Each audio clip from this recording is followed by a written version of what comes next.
எப்போதுமே இந்த தலைப்புக்குள்ள பேசுதுன்றது ஒரு சிரமம். ஏன்னா நகைச்சுவை பேச்சாளர் நிறைய பேர் நமக்கு தலைப்பே தரமாட்டாங்க, வந்து பேசு சார்னுவான். ஏன்னா அவங்களுக்கு தெரியும் என்ன தலைப்பு கொடுத்தாலும் இவன் பேசத்தான் பேச போறான். ஆனா இங்க பப்பாசியில் அது முடியாது. ஏதாவது ஒரு தலைப்பு என்னது நிற்க அதற்கு தகன. எங்க திருவள்ளுவர் திருக்குறளே கொஞ்சம் 1.75 அடி, நீங்க அதுலயே பாதி அப்படின்னா எனக்கு ஆஃப் போதுங்க அப்படின்னு. அதையே ஒழுங்கா பண்ணா போதும். நீங்கள் வருடம் 41 வருஷமா வரீங்க. எந்த ஒரு வருஷமாவது ஒரு புக்காவது வாங்கியிருப்பீங்க. ஏன்னா உள்ள வரவங்க எல்லாரும் புக்கு வாங்க போறது இல்ல. இந்த கூட்டத்திலேயேங்க எத்தனை பேர் வந்து புக்கு வாங்கியிருப்பீங்க? இல்ல இந்த கூட்டத்திலேயே எத்தனை பேர் என் பேச்ச உத்து கவனிக்கிறீங்கன்னு கூட எனக்கு தெரியாது. நிறைய பேர் ஒய்ஃப் கிட்ட சண்டை போட்டு வந்து உட்கார்ந்துருக்கலாம். போய் சமாதானம் ஆகலாமா இல்ல நாளைக்கு எக்ஸ்டெண்ட் பண்ணலாமான்னு. நிஜமாங்க, இந்த மங்கையர் மலர்னு ஒரு புத்தக வெள்ளி விழால போய் பேசினேன். காமராஜாரில் ஃபுல்லா 1000 பேருக்கு மேல 1 ஹவர் பேசினேன். பேசி முடிச்ச உடனே அந்த விழாக்குள்ள பேமெண்ட்டும் ஒரு கிஃப்டும் கொடுத்தாங்க. நான் 2 வீலர் வச்சிருக்கேன். கிஃப்ட் எடுத்து போய் 2 வீலர்ல வச்சு கைநட்டி கொண்டா வச்சுன்னா ஒருத்தர் ஓடி வர்றாரு. சில பேர் நம்ம பேச்சு கேட்டு கொஞ்சம் நேரம் கழிச்சு வெளியில பார்த்தாங்கன்னா நம்மளை கூப்பிட்டு பாராட்டுவாங்க. அதுக்காக வராராக்கம் ஸ்டார்ட் பண்ணாம நின்ன. கிட்ட வந்தவர் சொன்னாரு, ஏஜென்ட்டுக்கெல்லாம் கிஃப்ட் கொடுக்குறாங்களாடு. அவரு என்ன மங்கையர் மலருக்கு மயிலாப்பூர் ஏஜென்ட்னு நினைச்சுன்னுறான்.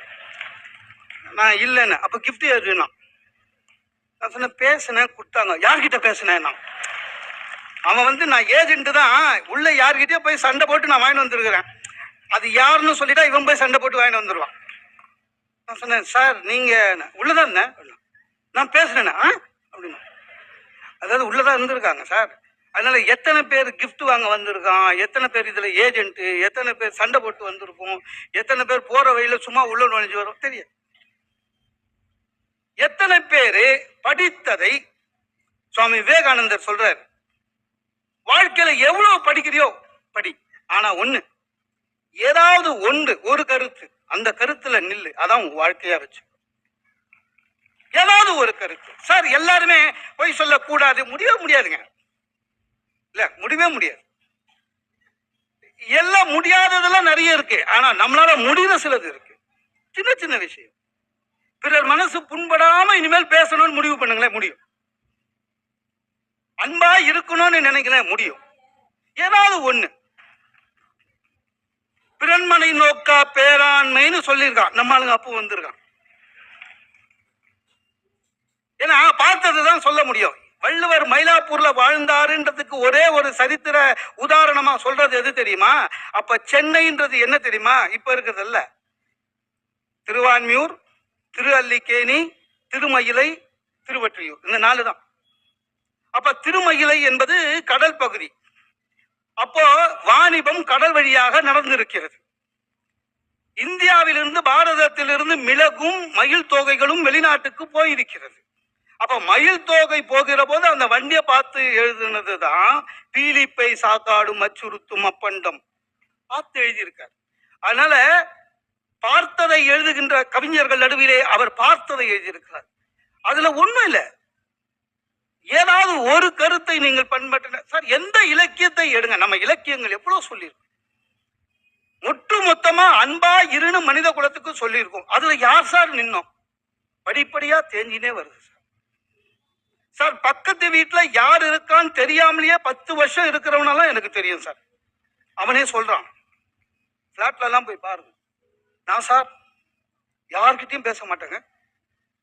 பக்கத்து வீட்டுல ஒருத்தன் 10 வருஷம் இருக்கிறானா யாருன்னு எனக்கு தெரியாது. நான் ரொம்ப ரிசர்வ் டைப் சார். அதை குவாலிபிகேஷன் ஆக்குறாங்க. நான் ரொம்ப ரிசர்வ் டைப். நான் சிரிச்சு பார்த்துருக்கியா சார் நீ? அவனை வெட்டி போட. அதாவது பக்கத்துல யாரு இருக்கானும் தெரியாது, இவன் சிரிக்கவும் மாட்டான். எதுக்குடா இருக்க? சில பேர் நீங்க நல்லா இருந்தாலும் ஒத்துக்க மாட்டான் சார். ஒருத்தர் என்ன பார்த்து எப்படி இருக்கேன், நான் நல்லா இருக்கேன், அவன் மூஞ்சி சின்னதாயிடுச்சு. உடனே சொல்றான், இன்னைக்கு இருக்கிறவன் நாளைக்கு இல்லைன்றான். நான் சொன்னேன், ஏன்? ஆமா, நேற்று நைட்டு என் பக்கத்து வீட்டுக்காரன் என்கிட்ட பேசிட்டு போய் படுத்தான், சைலண்ட் அட்டாக்காம போயிட்டான்.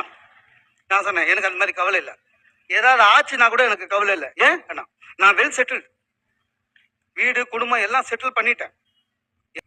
நான் சொல்றேன், இழைச்சிருக்கடா, பிபி இருக்கு இல்ல, சுகரு இல்ல, வயசு 51 வரும். வரும்.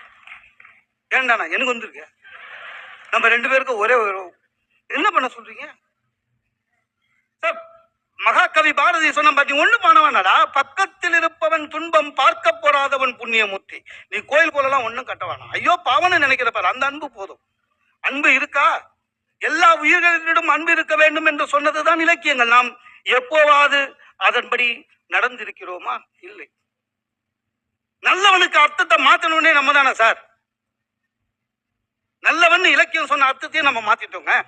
நம்மளே எத்தனை பேர் சொல்றோம், அதை பாரு ஏ செக்ஷன்ல ஃபர்ஸ்ட் சீட்ல இருக்கிறான் பாரு, ரொம்ப நல்லவன்டா, காசு கூட வாங்கிட்டான்னா வேலையை முடிச்சு கொடுத்துருவான். அது அர்த்தம் சொல்றான், அவன் அர்த்தம் ரொம்ப அவன் இன்னும் நல்லவன், வேலை முடியலன்னா காசை திருப்பி கொடுத்துருவான்.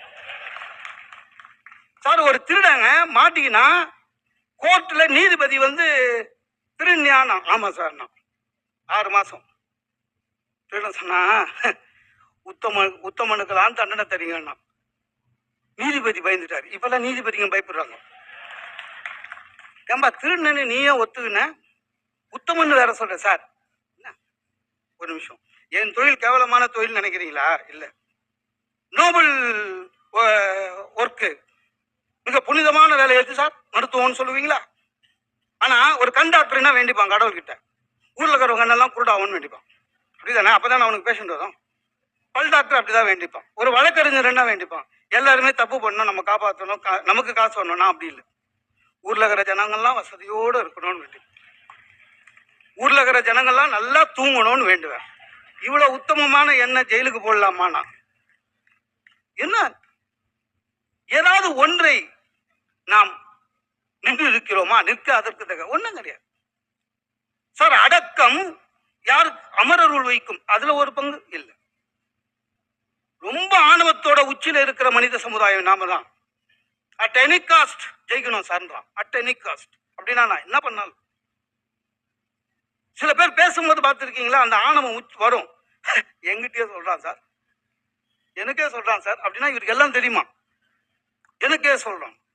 வள்ளுவன் சொன்னதுல ஒன்னே ஒண்ணுதான் சரியா செய்யறோம், என்ன? பொருள் சேரணும், அது நல்லா சேர்க்கிறோம் சார். இந்த பணம் மட்டும் வந்துச்சுனாங்க எதை வேணாலும் வாங்கலாங்க, அது உண்மைதான். ஒரு தொகுதியை வாங்கியிருக்கோம்.